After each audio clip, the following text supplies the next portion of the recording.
أحييكم بتحية الإسلام تحية أهل الجنان فتحيتهم فيها السلام. السلام عليكم ورحمة الله تعالى وبركاته. بسم الله والحمد لله وأشهد أن لا إله إلا الله وحده لا شريك له وأشهد أن سيدنا محمدا عبده ورسوله لا نبي بعده. اللهم صل وسلم وبارك على سيدنا محمد وعلى آله وصحبه ومن والاه ولا حول ولا قوة إلا بالله. أما بعد. Yang kita muliakan, kita hormati para alim ulama, para asatidz, wabil khusus tengah kita ada Ustaz Misduddin wa akhihi Ustaz Alauddin dan para asatidz lainnya yang mungkin tidak bisa saya sebutkan satu-satu tanpa mengurangi rasa hormat kami kepada antum semua, tokoh masyarakat yang mungkin hadir di tengah kita, ayah kami, ikhwani yang dengan Allah Subhanahu wa Ta'ala. Syukur alhamdulillah kita dijadikan oleh Allah Ta'ala bagian daripada hamba-hamba yang gembira, senang dia atas lahirannya Nabi Muhammad SAW. Ada satu kabar gembira yang dibawa oleh Al-Imam Al-Rafi'i Al-Jarani, seorang imam besar dari Yaman. Beliau bilang, "Man jama'a li maulidin Nabi sallallahu alaihi wasallam ikhwanan." Siapa orang yang ngumpulin di hari kelahirannya Nabi, teman-temannya dikumpulin, saudara-saudaranya dikumpulin. Wahaya apa-apa, kemudian siapin hidangan. Wa ahla makanan, kemudian fasilitasi tempat. Wa amila ihsana, kemudian tuh orang bikin kebaikan. Baca maulidnya Nabi, baca zikir, baca salawat wassalam kepada Nabi sallallahu alaihi wasallam, kemudian hormati tamu-tamu yang datang. Ba'athallahu yawmal qiyamah ma'as-siddiqin wasyuhada wassalihin. Apa buah bagi mereka yang bikin acara maulidan? Kata beliau, kelak di hari kiamat orang-orang yang demikian akan dibangkitin oleh Allah Ta'ala seperti Allah bangkitkan para siddiqin, apa yang dekat di sisi Allah. Wasyuhada, dan juga seperti Allah bangkitin para syuhada, walaupun mereka akan meninggal dalam keadaan syahid, gak menjual nyawanya di jalan Allah Ta'ala, tapi karena mereka maulid Allah banggain, Allah bangkitin mereka sebagai Allah bangkitin para syuhada wassalihin, dan Allah muliakan sebagai Allah muliakan para orang salihin. Wa fi jannatin na'im, dan tempatnya mereka ada di dalam surga Allah Subhanahu wa Ta'ala yang penuh dengan kenikmatan. Bahkan di dalam kitab Syaraful Amjad fi Wujudi Mahabbati Sayyidina Muhammad, di sana diceritakan dulu di zamannya Harun ar-Rasyid di kota Basrah ada seorang pemuda yang tingkahnya tak baik, sukanya mencari kemungkaran, kesibukannya bikin maksiat, di bahasa kita seperti preman, gak ada kebaikannya ini anak. Sampai orang-orang di kota Basrah mandang sebelah mata ini anak, ini orang tak baik, ini orang buruk, jangan dikumpulin, jangan dideketin. Hanya saja di pemuda kalau datang maulidnya Nabi, datang bulan Rabiul Awal, dia pulang ke rumahnya, dia cuci pakaiannya, dia ganti dengan pakaian yang baik, berwangi-wangian, bahkan dia kumpulin sahabat-sahabatnya dan dia bikin acara maulidan. Dia bikin acara yang dimana di dalamnya dibaca biografi kehidupan Nabi Muhammad. Cuma itu aja kebaikannya dia. Tiap tahun dia demikian. Kalau datang Rabiul Awal dia berubah jadi orang baik, bahkan bikin acara maulidnya Nabi sallallahu alaihi wasallam. Sampai suatu ketika ini seorang pemuda di kota Basrah meninggal dunia. Masih muda dia meninggal dunia. Akhirnya tak ada satupun orang di kota Basrah yang mau urusin jenazahnya dia. Gak ada yang mau nyolati dia, apalagi gak ada lagi yang mau mandiin dia, apalagi ngapain dia. Bahkan ngumpulin dia gak ada satupun yang mau. Sampai keluar hadis suara tanpa wujud yang mengulur satu kota Basrah, ya ahlal Basrah isyhadu wahdiru, wahai orang-orang penduduk Basrah, hadirlah kalian, saksikanlah urus pemakaman pemuda, fa innahu waliyyun min awliyaillah. Suara ini gak ada wujudnya. Tahu-tahu di suara bilang karena pemuda tersebut adalah seorang kekasih dari kekasih-kekasihnya Allah. Wa innahu azizun 'indi, dan dia adalah orang-orang yang memiliki kedudukan di sisiku. Keluar seluruh orang-orang dari kota Basrah ngurus jenazah di seorang pemuda. Selesai diurus di makam ini dikuburin, malam harinya kebanyakan orang-orang penduduk Basrah bermimpi bertemu seorang pemuda tersebut. Mereka melihat di dalam mimpinya bahwasanya dia orang pemuda dihormati sama Allah Ta'ala, dipakai pakaian yang terhormat, yang di bawah, yang indah, dan dia bermain seperti bermain di taman-taman surga. Suka lihat nih anak. Akhirnya ada salah satu seorang di dalam mimpinya bertanya kepada pemuda tersebut, "Wahai seorang pemuda, saya tahu kebiasaan Anda, saya tahu keseharian Anda. Mengapa Anda mendapatkan keutamaan, kemuliaan ini? Bimadillah hadhil fadilah. Dengan apa kau dapat semua ini semua?" Maka seorang pemuda tersebut mengatakan, "Bi ta'zimi bi maulidin Nabi sallallahu alaihi wasallam." Karena saya muliakan, karena saya mengagumi hari kelahiran Nabi sallallahu alaihi wasallam. Bahkan yang mulia Al-Habib Abdullah Abdul Qadir Al-Juzri, seorang mutiara yang indah yang Allah letakkan di kota Malang, tidak yang tercinta.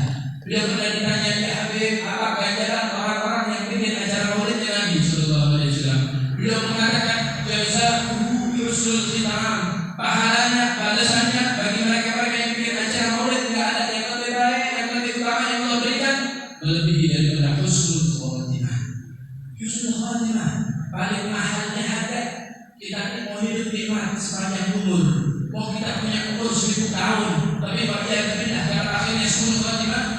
Buat apa nikmat hidup 1000 tahun di dunia kalau hidup yang kekal kembali nanti sesat?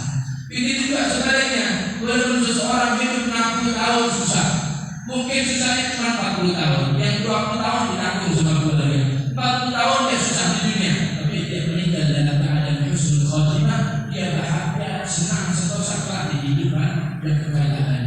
Ini husnul khatimah, paling mahalnya harga yang harus dibayar oleh setiap muslimin. Bisa ditebus, bisa dibeli dengan bikin acara maulid Nabi, apalagi hajat-hajat dunia kita yang nilainya, yang harganya jauh daripada harga husnul khatimah. Lebih mudah, lebih murah. Allah kabulkan hajat-hajat tersebut. Semoga nih amalan kita, acara umumnya kita diterima oleh Allah Ta'ala, dan Allah hadirkan kemanfaatannya, kebaikannya kepada yang mulia Al-Ustaz Kiai Haji Ahmad Farihin Muhsan, dan juga ibunya Haji Mustaqinah Rifai, dan Allah tinggikan derajat mereka berdua di dalam derajat yang tertinggi, dan Allah jadikan mereka berkumpul dengan Sayyidil Anam, dengan penyenang daripada setiap mata di hari kiamat. Tidak ada tempat yang lebih baik, lebih utama, lebih tempat yang dekat dengan Nabi Muhammad SAW. Dan semoga kebaikan tersebut, doa-doa tersebut tercurahkan ke dalam kepada semua hamba yang ada dalam alamin. Ikhwani yang Allah Subhanahu wa Ta'ala, kita ini di dalam majlis ini ulul sholat wassalam kepada Sayyidina Anam. Tahu tak, Allah Subhanahu wa Ta'ala perintahin kita sholat 5 waktu. Allah tak bantu sholat. Allah perintahin kita untuk berzakat. Allah perintahin kita untuk berpuasa. Allah perintahin kita untuk berhaji. Allah tak lakuin itu semua. Tapi ketika Allah Subhanahu wa Ta'ala perintahin kita untuk ulul sholat wassalam kepada Sayyidina Anam, Allah dahului dengan pernyataan, Innallaha wa malaikatahu yusalluna 'alan nabi. Allah dahului, ini Allah Subhanahu wa Ta'ala bersama para malaikatnya, mereka semua mengulur salat wassalam kepada Nabi sallallahu alaihi wasallam. Baru Allah panggil, yang dipanggil siapa? Orang menentukan, orang berpangkat, orang kaya. Dan yang dipanggil orang-orang yang beriman, yang bisa memenuhi panggilannya Allah, bukan orang kaya, bukan orang berjabat, bukan orang-orang yang tinggi di kalangan dunia, tapi orang-orang yang beriman. Jadi tidak mungkin seseorang bisa mengulur sholawat kepada Nabi kecuali dia dalam keadaan iman. Ya ayyuhalladzina amanu shallu 'alaihi wa sallimu taslima. Wahai orang-orang beriman, ulurlah sholawat kepada Nabi sallallahu alaihi wasallam dan serta salam kepada beliau. Alhamdulillah, Allah basahi lidah kita untuk mengulur sholawat wassalam kepada Sayyidina Anam. Pernah Al-Imam Al-Haddad ketika dibaca daripada salah satu riwayat, man shalla 'alaihi sholatan wahidah sallallahu alaihi biha asyara. Siapa orang yang ulur sholawat kepada Nabi sekali doang, bayarnya 1, Allah balas dengan 10 kali sholawat. Allah balas dengan 10 rahmat. Fi ba'di syair dikatakan 10 sholawat dari Allah Ta'ala adalah 10 rahmat. Sedangkan Imam Al-Haddad bilang 1 rahmat saja yang Allah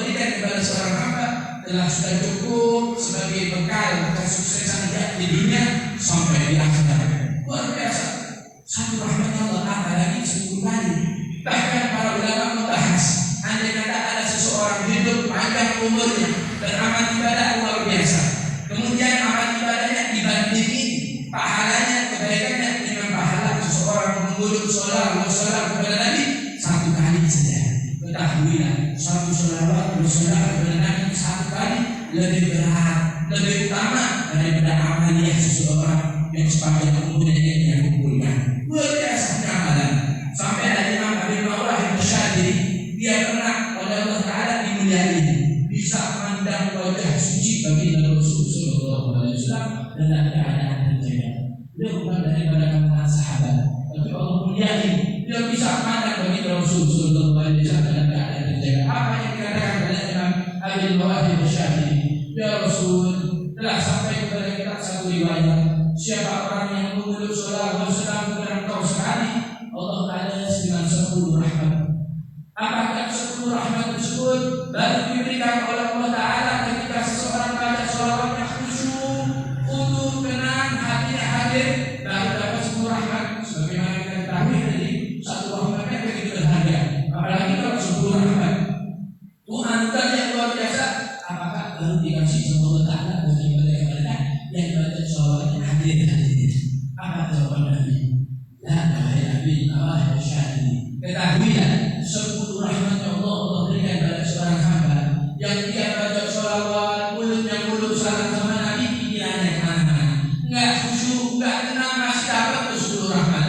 Dan Allah Ta'ala jadi para malaikat berkumpul sampai menggunung memintakan ampun pada seorang tersebut. Dan ketahuilah wahai Nabi Mawah Al-Syadili, seseorang yang baca sholawat kepadaku dalam keadaan khusyuk, tenang, hadirin hati, penuh dengan kerinduan, ketahuilah enggak ada yang tahu besarnya pahala kecuali Allah Subhanahu wa Ta'ala.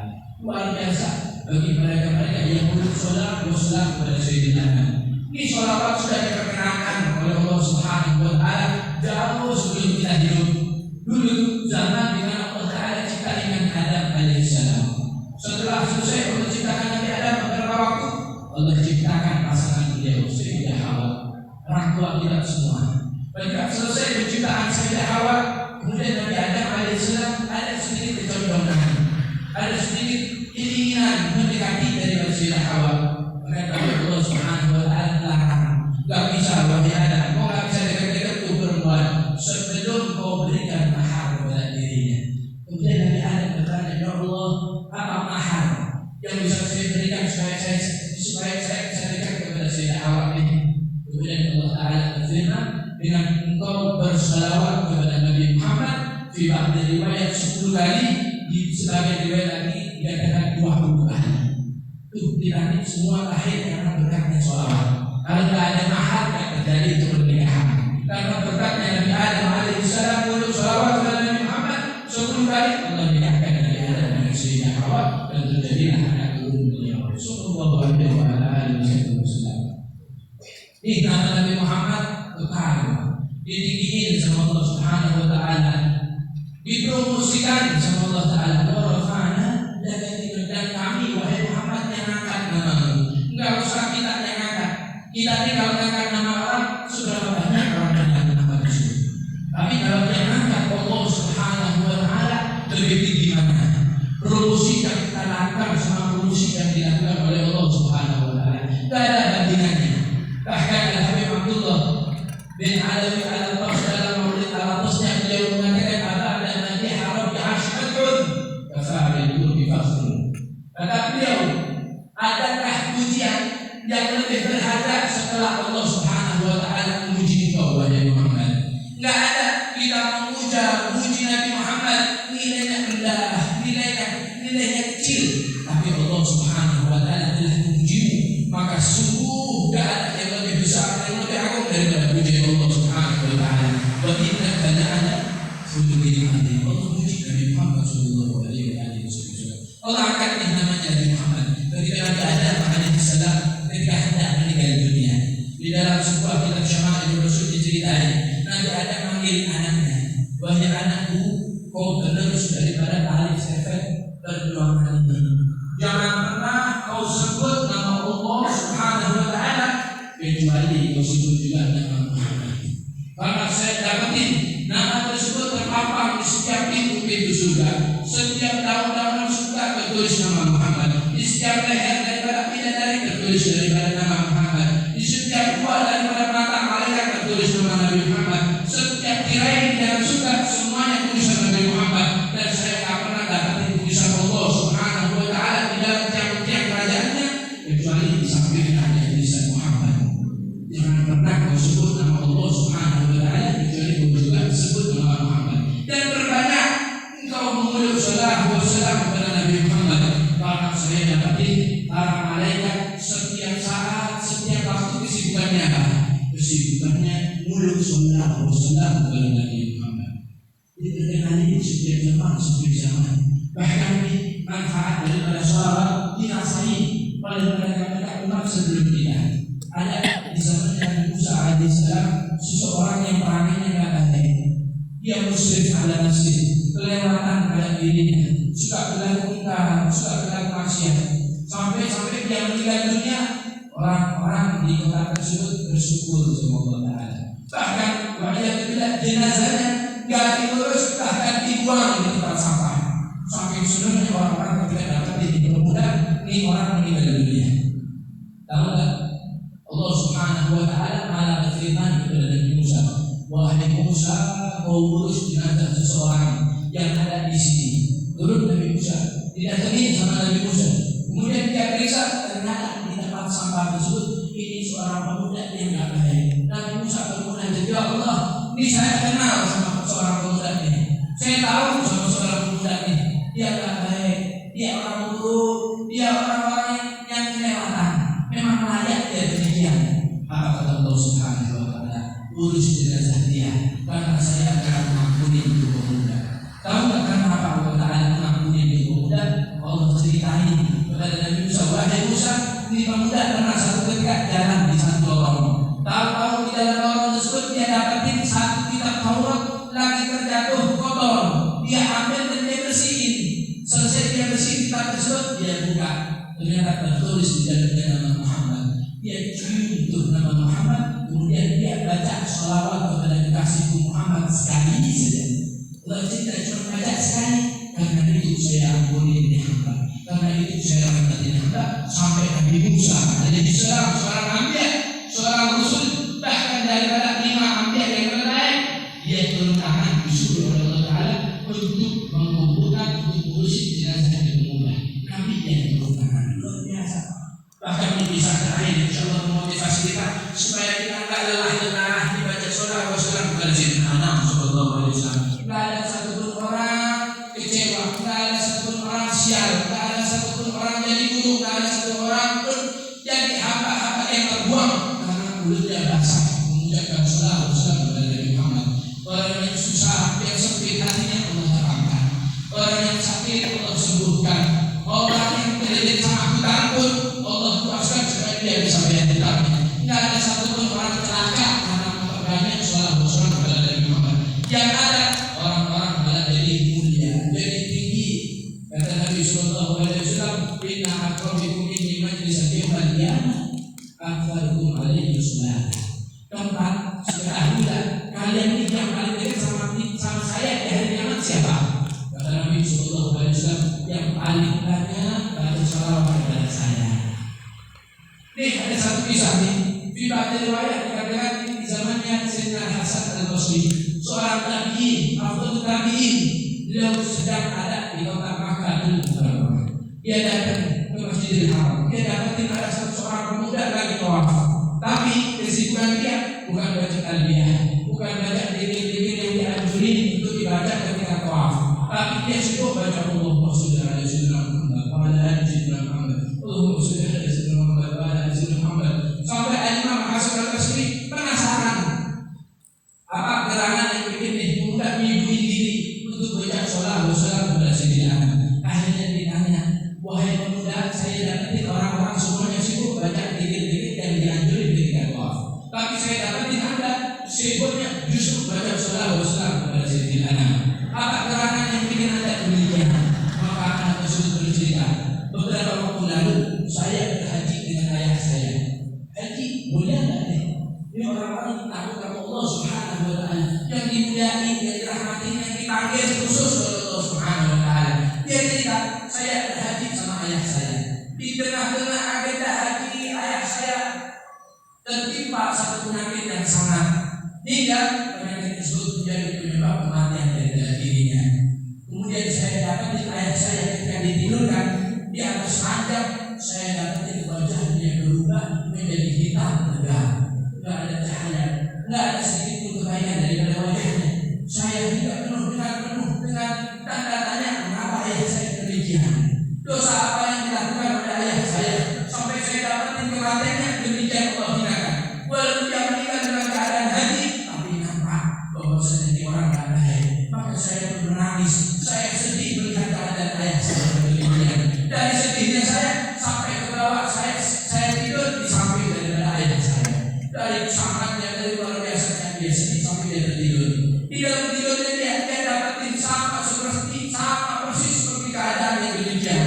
Dia dapatin ayahnya meninggal dan dia lihat wajah ayahnya hitam legam, tidak ada sedikit pun cahaya maupun keindahan. Tahu-tahu ada salah satu seorang dengan ayah saya. Wajahnya tidak berubah, bersinar. Dia deketin ayah saya, kemudian dia usap wajah daripada ayah saya. Yang awalnya hitam legam, tidak ada cahayanya, Allah ubah wajah ayah saya menjadi indah, penuh cahaya, berseri, bahagia.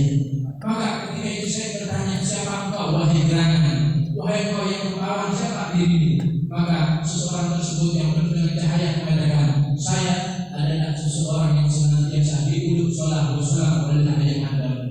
Saya adalah Nabi Muhammad yang senantiasa disebut oleh ayah Adam. Sekarang bagian saya untuk menolong daripada orang tua. Ketika dia demikian melihat dalam mimpinya, dia terbangun.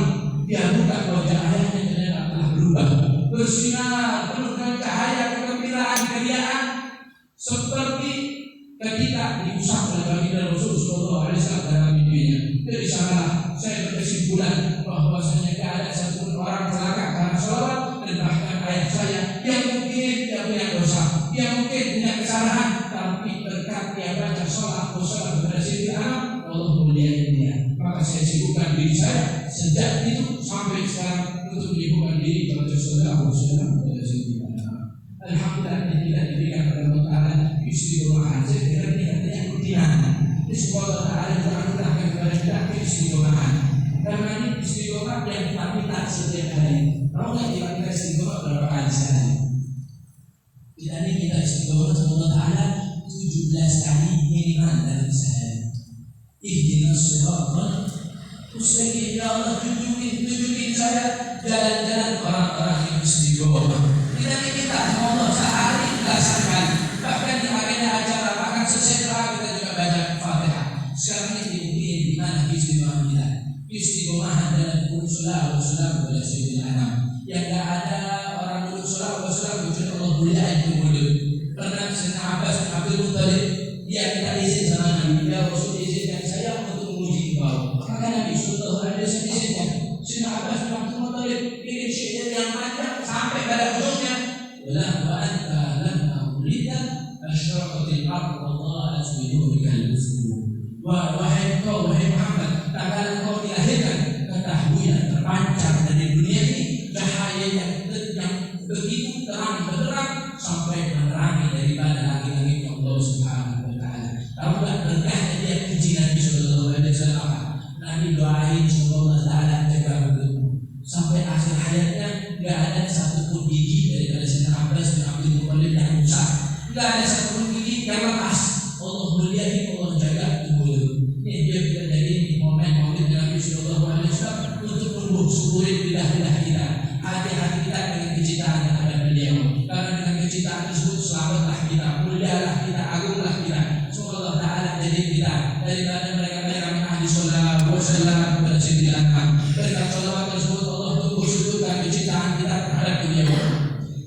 Yang mana dari cintaan tersebut Allah tumbuhkan amaliyah ittiba, ikutin jalannya Nabi Muhammad Sallallahu Alaihi Wasallam sampai pada akhirnya kita mendapatkan cinta Allah dan ampunan Allah sesuai apa yang difirmankan Allah Subhanahu wa taala, "Qul in kuntum tuhibbuna Allah fattabi'uni yuhibbukum